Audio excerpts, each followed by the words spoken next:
General Hospital spoilers for Friday, January 16th reveal that Nina had never considered herself the type to step into someone else's chaos willingly. Yet as she watched the tensions surrounding Willow grow heavier by the day, she realized she no longer had the luxury of staying on the sidelines. There was something in the air around Willow, something fragile, something tense, something on the brink of breaking that stirred Nina's instincts in a way she couldn't ignore. Willow had reached a crossroads in her life, one shaped by secrets she refused to speak, guilt she couldn't control, and consequences she could no longer outrun. And although Nina did not know the darkest truth beneath the surface, that Willow was the one who fired the gun that tore Drew's world apart, she could sense that danger was closing in from every direction. It was this intuition that pushed her to approach Drew with a warning she struggled to articulate, a warning born from fear rather than fact. Nina didn't come to Drew as someone searching for answers.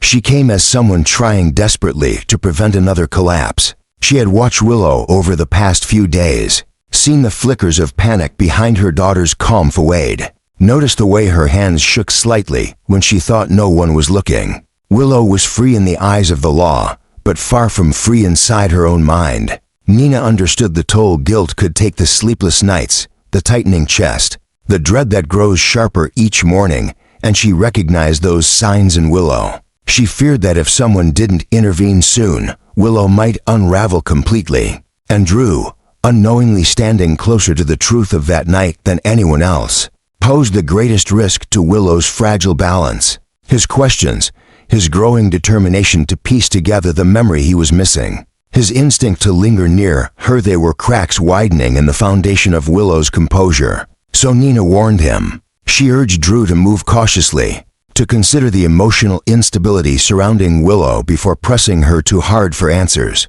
she might not be ready to give.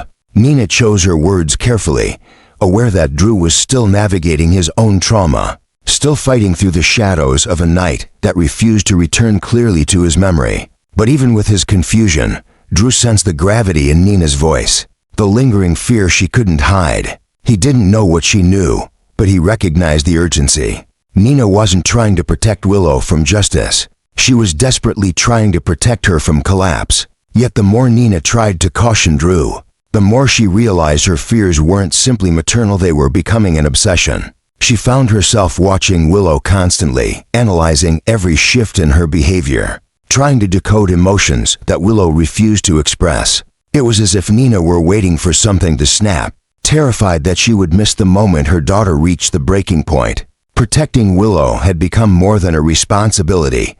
It had become a consuming need. And in that need, Nina saw shades of the woman she once was, afraid, reactive, driven by love and panic at the same time. It frightened her, knowing how easily obsession could shape a person, how quickly it could blur the line between support and suffocation. Willow, meanwhile, sensed Nina's attention tightening around her. She could feel the concern lingering in every interaction, the probing tenderness behind every question. And while part of her appreciated it, another part recoiled in fear. Nina's closeness threatened the walls Willow had built to protect her secret. She knew Drew's memory was resurfacing by fragments, sharpening each time he looked at her with questions he couldn't yet voice. She knew the truth was approaching her like a slow-moving storm, inevitable and impossible to escape.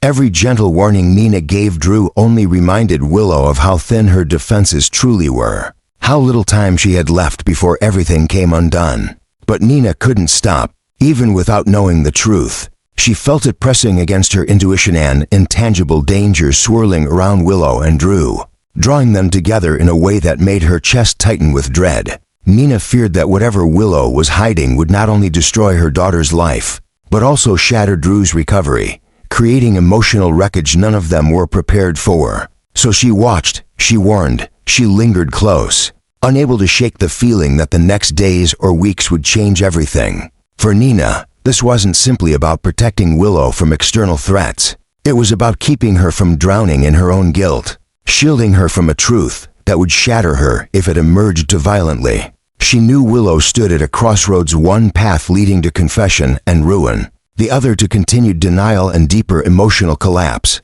And Nina, caught somewhere between fear and hope, could only try to guide her while battling the growing obsession within herself. As Drew's memory continued its slow, inevitable return, Nina felt the clock ticking louder. Something terrible hovered on the horizon, a revelation waiting to break open. And whether Willow survived it or whether Nina could save her remained terrifyingly uncertain. Chase could see the strain in Dante long before either of them said a word. The pressure from Assistant District Attorney Turner was beginning to carve its way into Dante's posture, tightening his shoulders, sharpening his silence, and filling the air around him with an unease difficult to ignore. Turner wanted results, and she wanted them fast. Her attention had shifted decisively toward the hunt for Drew's shooter, and with each new directive she issued, Dante felt the weight of responsibility pulling him deeper into a case that was no longer merely procedural, it was personal, political, and dangerous. Chase, standing beside him as both partner and friend, understood exactly how suffocating that pressure could become, which was why he tried to steady Dante before the tension consumed him entirely. What made the situation even more volatile was the growing belief that the investigation was narrowing toward a single target, Michael. Turner's instincts pointed directly at him, and although neither Chase nor Dante wanted to jump to conclusions, the pattern of evidence refusing to disappear forced them to look more closely at the man who had once been considered untouchable. The inconsistencies in Michael's alibi, the evasiveness in his statements, and the shadow of deceit surrounding Jacinda's final night all painted a picture Dante could no longer avoid. Turner sensed this hesitation, and instead of easing the pressure, she intensified it, pushing Dante to take actionable steps, to pursue leads with sharper aggression, and to consider Michael as a primary suspect rather than a reluctant witness. Chase recognized that this was tearing Dante apart. Dante had built his career on integrity, on the belief that justice could be served without sacrificing fairness. Yet now he was being cornered into treating Michael as a threat before proving he truly was one. Chase stepped in not just to offer support, but to remind Dante that being overwhelmed did not mean he was losing control. He assured him that pressure was an inevitable part of cases like this, but letting that pressure dictate judgment was not. Still, even as Chase spoke the words, he felt the creeping weight of obsession tightening around both of them. The search for Drew's shooter had become more than a case, it had become a psychological puzzle, one where every wrong conclusion risked destroying the life of someone they knew.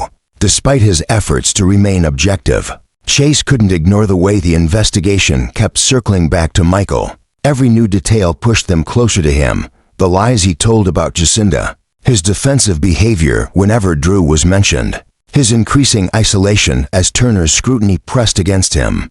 Dante noticed it too, and as much as he hated to admit it, Michael was beginning to fit the profile too neatly. Chase tried to help Dante process this without collapsing under the emotional conflict that came with targeting someone who had deep ties to the very community they were sworn to protect. The two men found themselves walking a line that grew thinner by the day, balancing their duty as detectives with their awareness that accusing Michael prematurely could ignite a storm far worse than the one already brewing. Turner's presence loomed behind every decision, every conversation, every step forward. She represented the relentless push toward answers, but she also embodied the fear that any hesitation could cost them the truth.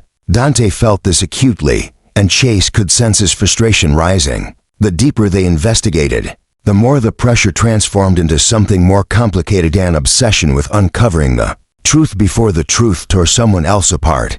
They were no longer just following leads, they were chasing shadows, patterns, fragments of memory, and a suspect who might be guilty or might simply be the perfect target for a convenient narrative. As the investigation intensified, Chase began to notice something else, a subtle shift in the rhythm of the case, a quiet urgency that hinted at secrets still buried beneath the surface. Drew's memory was slowly returning, piece by piece, and every fragment he recovered threatened to redirect the investigation completely. Chase wondered whether Michael truly was the shooter, or whether they were being led down a path designed to hide someone else's guilt. That uncertainty added fuel to the obsession forming between the two detectives, binding them to the case with a pressure neither could fully escape. But despite the uncertainty, Chase continued to ground Dante. He reminded him that justice was not found by forcing answers, but by allowing the truth to rise. Yet even as he said it, Chase felt himself being pulled deeper into the search for answers, a search that no longer felt simple or straightforward. The investigation had ceased to be just about Drew. It had become a battle against misdirection, fear, and the unseen motives of those involved. And as they continued to examine every lead with renewed urgency, an unspoken understanding formed between them. The obsession had begun. They would find Drew's shooter, even if the truth shattered someone they once trusted. And for the first time, Dante realized that the real danger wasn't just the identity of the shooter, it was what the truth would cost them once it finally emerged. Willow waited for news of her fate with a stillness that felt unnatural, as though every breath she took was borrowed from a future she wasn't sure she deserved. The entire courthouse seemed suspended around her, humming with the anxious anticipation of a jury deliberating behind closed doors. Everyone else saw a young woman awaiting judgment, a victim of circumstances, a figure caught in a legal storm she could not control. But inside Willow's mind, the story was far darker, far heavier. The verdict the jury was preparing to deliver was not the verdict she feared most. What haunted her was the truth she carried, a lone truth that lived beneath her skin like a bruise she could not hide. She was the one who shot Drew. No jury knew it, no attorney spoke it, no reporter whispered it. But Willow felt it every second the courtroom went silent. The weight of that secret pressed against her ribs, tightened in her throat, wrapped itself around her in ways that even freedom could not loosen. Every echo of footsteps in the hallway made her flinch. Every murmur between attorneys felt like a warning. And every minute that passed reminded her of how fragile her world had become.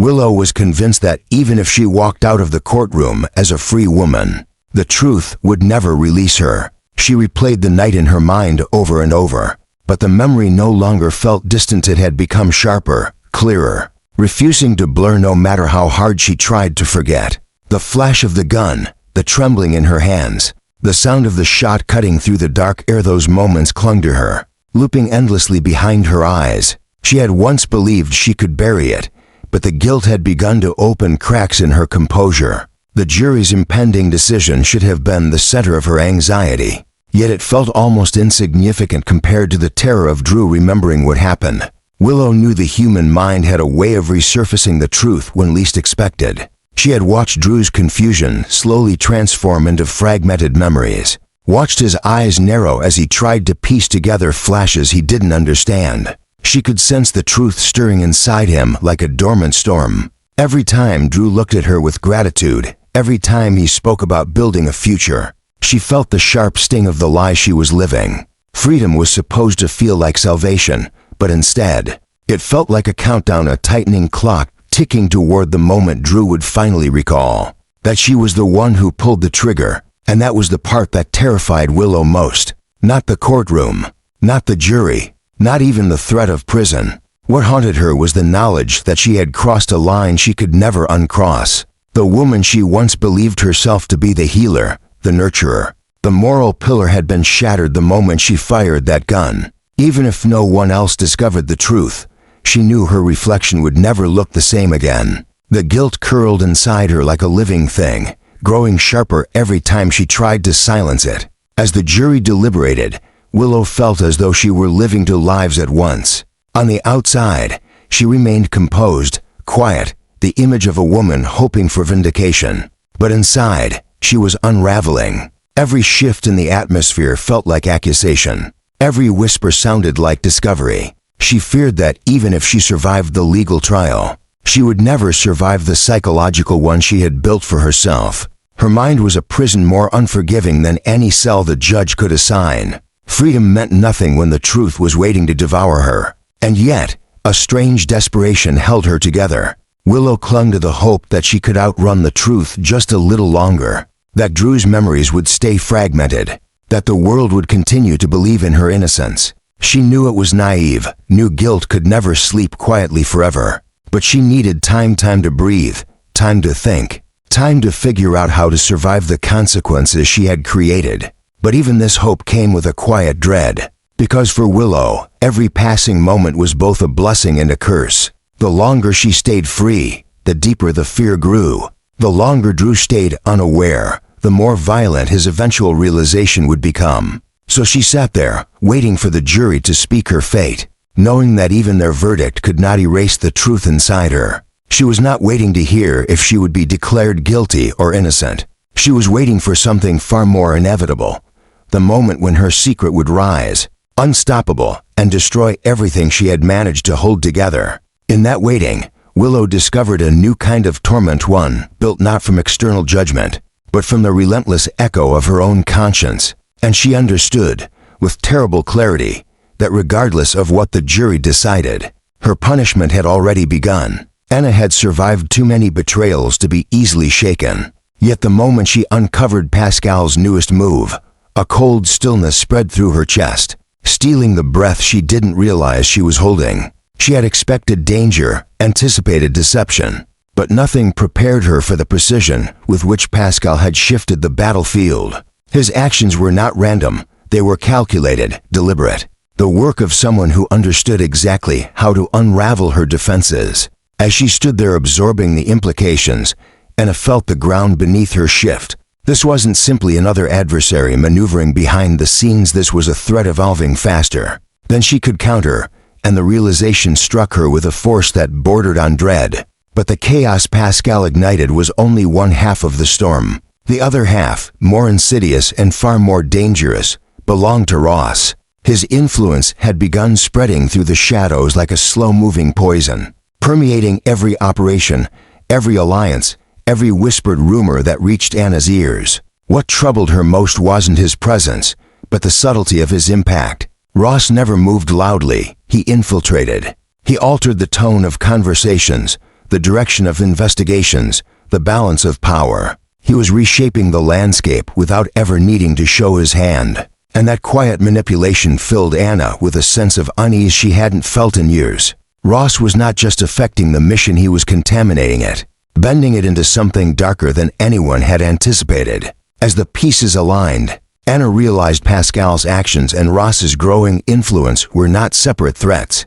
They were converging toward a single, destructive point. Pascal was acting with newfound aggression, as if emboldened by a force behind him, while Ross's shadow expanded with chilling efficiency. It was as though Ross had found the perfect moment to exert pressure, turning every crack in their system into a fault line ready to break. The coordination between them, whether intentional or coincidental, left Anna feeling exposed, as if every move she made was being watched, measured, and manipulated. Anna tried to regain control, but control felt like a concept slipping further from her grasp the more she chased it. She could feel an obsession rising inside her, a relentless need to understand the connection between Pascal and Ross, to uncover the strategy hidden beneath their actions. It was not simply professional curiosity, it was survival. Their influence was altering everything she relied on: her instincts, her alliances, even her sense of time and urgency. Every decision suddenly carried new weight,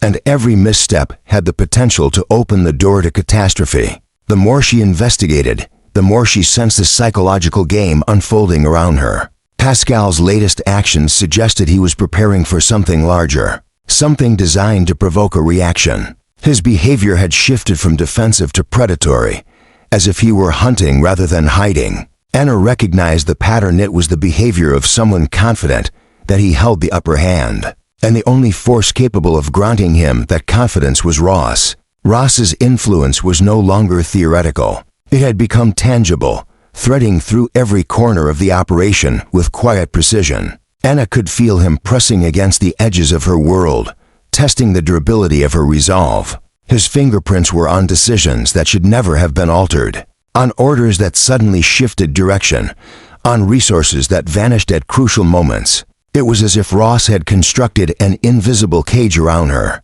limiting every move she made while making her believe she still had freedom. This awareness ignited something sharp inside Anna, not fear, but a fierce determination mixed with a growing obsession. She knew she was standing at the edge of something enormous, something capable of redefining the battle she thought she understood. Pascal's actions were the spark, but Ross was the accelerant, feeding the flame until it became an inferno threatening to swallow everything in its path. And for the first time in a long time, Anna felt the rise of doubt inside herself. Not doubt in her abilities, but doubt in the stability of the world she was fighting to protect. Yet even in her shock, even in her rising obsession, Anna remained sharp, resilient, and unwilling to surrender to chaos. She understood that recognizing the danger was only the first step.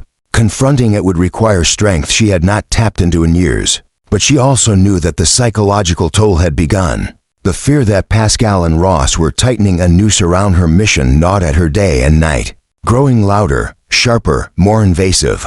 It was an obsession she could not silence, because every instinct she possessed screamed that something irreversible was coming. And as she stood on the threshold of this shifting reality, Anna understood one thing with chilling clarity.